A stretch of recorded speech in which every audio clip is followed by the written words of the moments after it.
హరిహర వీరమ్మలకి దీనికి ఒక లింకప్ పెట్టి ఏం సంబంధం అండి? ఏమీ సంబంధం లేదు.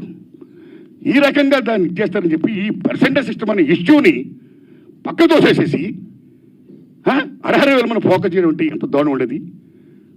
అది కరెక్ట్ కాదండి. అందుకని నేను మనస్ఫూర్తిగా ఇది ఫీల్ అయ్యి నేను చెప్పడం కోసమే నేను విజ్ఞప్తి చెప్తూ పవన్ కళ్యాణ్ గారిని విజ్ఞప్తి చేస్తున్నా, నేను చంద్రబాబు నాయుడు గారిని విజ్ఞప్తి చేస్తున్నా, దుర్గేష్ గారిని విజ్ఞప్తి చేస్తున్నా. పవన్ కళ్యాణ్ గారు మాట చెప్పారు, ఇండస్ట్రీ వారు వచ్చి గవర్నమెంట్ ఏర్పడ్డ వెంటనే వచ్చి పలకరించవచ్చు కదా, మర్యాద పూర్వక కలవచ్చు కదా అన్నారు. నేను సుభాష్ కలవాలి, రాజులు మీరు కలుస్తాం కానీ ఒక విజ్ఞప్తి చేస్తున్నాం. పూర్వకాలంలో రాజుల దగ్గరికి ఏదైనా ప్రజలకు సమస్య వచ్చినప్పుడు ధర్మగంట కొడితే లోపలికి వెళ్ళేవారు. దాని బిఫోరే రాజులే ప్రజల దగ్గరికి వెళ్ళేవాళ్ళు, రచ్చబండి పెట్టేవారు. మీ ప్రజలకు ఏ సమస్యలు రండి చెప్పండి అని అడిగేవాడైనా అక్కడక్కడిగా తీర్పులు చెప్పేవాడు, సాల్వ్ చేసేవారు, ప్రజలకు మేలు చేసేవాడైనా. ఇదిగో మా ఊరికి చెరువు కావాలి, మా ఊరికి విద్య కావాలి, మా ఊరికి వైద్యం కావాలి, లైక్ దిస్.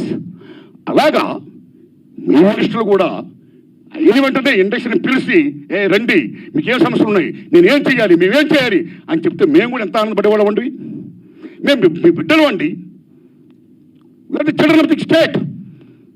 మేము మీకు ఓట్లు వేసిన వాళ్ళమి, మిమ్మల్ని లెక్కించిన వాళ్ళమి, మీ బిడ్డలు మేము.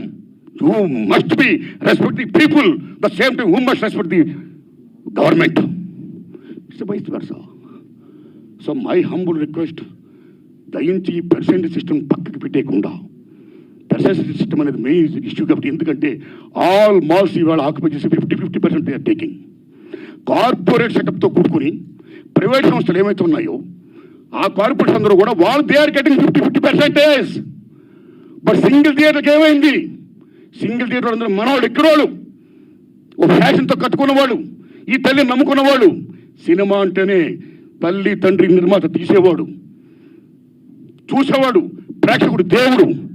ఇద్దరికి మధ్య సందర్భంగా చూపించే తల్లి సినిమా హాల్ ఓ దేవాలయం.